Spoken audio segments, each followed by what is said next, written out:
Nub. Nub has been in a Epsom salt soak for about 20 minutes, so I'm gonna go ahead and get her out. Nub has been inside on and off for over a month, and she's been inside definitely for 2 weeks.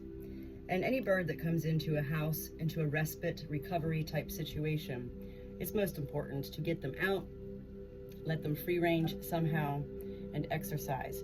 Otherwise, Nub is at a point where, as a battery hen or rescue hen, I already know that she's at that plateau in her life, and her internal body is riddled with masses, tumors, probably more than likely cancer. This excessive head shaking that she's doing, at first, many weeks ago, I thought it was because of the sour crop, and that's probably what it was. It was an irritation in her crop, and she also kept taking her beak down to her crop area. The sour crop has been, totally resolved for well over 10 days. And now it says something about it could be upper respiratory. I've had this humidifier going ever since Lady Sue died, and that was many, many, many weeks ago. So I'm not sure what the respiratory issues would be, and yet again, it could be that she's got masses and tumors even in her trachea or, respiratory area. So she's been chilling in here, enjoying this little bath, and I'm gonna take her out and dry her off. At this point, there's no need for me to really go in. Her bum is still swollen. I think it's masses. There's no redness. She finished, 3 full cycles of antibiotics. She appears to still be happy. She has a great appetite. She talks, and she's really enjoyed this Epsom salt soak.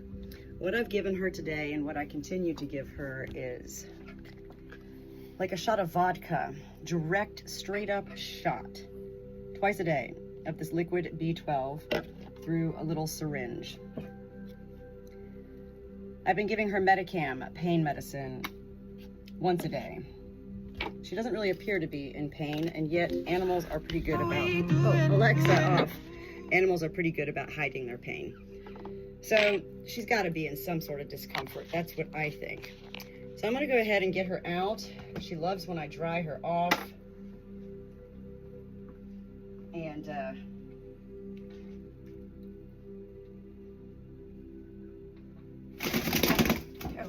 oh my, here we go. Okay. Woo! And Nub.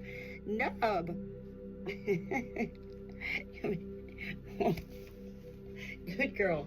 Good girl, Nub. Good girl. Let me get you towel dried a little bit here before I get the hair dryer on you, okay? What do you think, Nub? How are you feeling, Nub? How are you feeling? Would you like to have an omelet with some leftover steak chopped up in it? What do you think? You want to go cruise around with April on the ground, huh?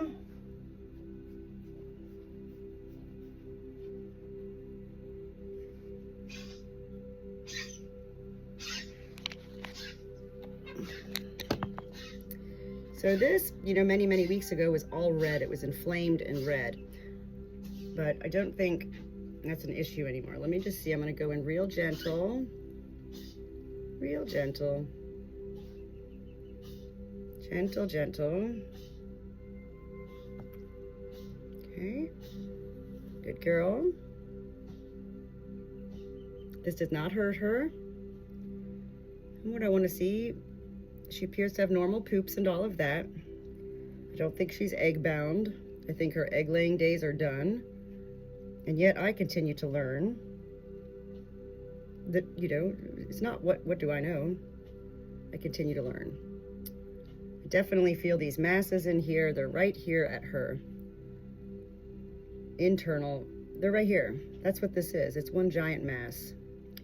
So taking a needle and putting it in here, well, it wasn't doing anything, except for the one day I put it in the wrong side and I probably punctured an organ or something.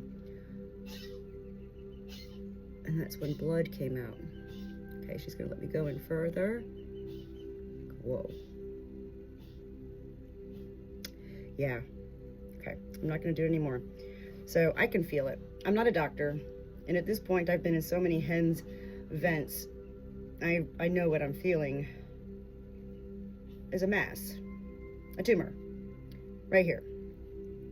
So these Epsom salt soaks are going to continue to be very soothing to her, as well as I continue to put Preparation H as a means of just, you know,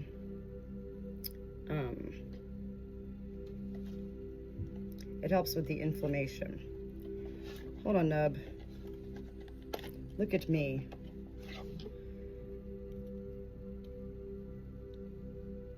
We love the brand new tubes of anything. That's a lot. Ah, that feels good, Nub. That feels so good, doesn't it? You know, for me with my hens, it's come to a point where I've learned with having all, you know, rescue hens, newborn hens, special needs chickens, and all of that, that they don't ever wonder about their death. It's us that worries because we're humans. And when we love life, we don't want to lose that life. Edwina, my little scissor beak chick who just died recently, that was totally out of the blue, an accident. And it wasn't an accident that was waiting to happen either. It was an accident, and a tragic accident that took her life. So, with Nub, as long as she continues to be happy and eating, she's going to enjoy the rest of her life, however long that may be. She's not dying today. And everything that I've been researching with battery hens in particular, and all of her little symptoms and all of that over the past many, many weeks, everything it says to do, I'm doing. And that's what you call palliative care. I'm not trying to save her life, prolong her life. Well, that's what palliative care can do. And yet ultimately, even palliative care isn't going to prolong life. When, you know, I say the damage was done. In her battery hen egg-laying days, the damage was done to her and her sisters when they were pumped full of injectable hormones to increase their egg-laying productivity. That's what happens, and that's why these hens are then shipped off for slaughter. It's a sad, sad, sad reality, and yet, what are we gonna do, you know? I'm grateful for their lives, and most important, I don't even have to remind myself anymore because I know it, that it's not that these battery hens, my battery hens, it's not that they knew they were gonna be slaughtered, but what they do know is when they ended up here almost 2 years ago, is they ended up in heaven on earth as a little layover before heading to heaven, whenever that is.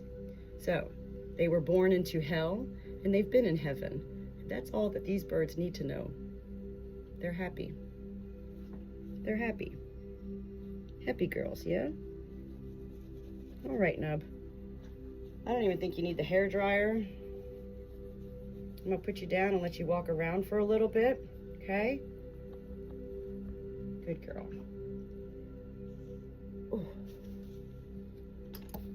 Maybe I'll do a little bit of drying.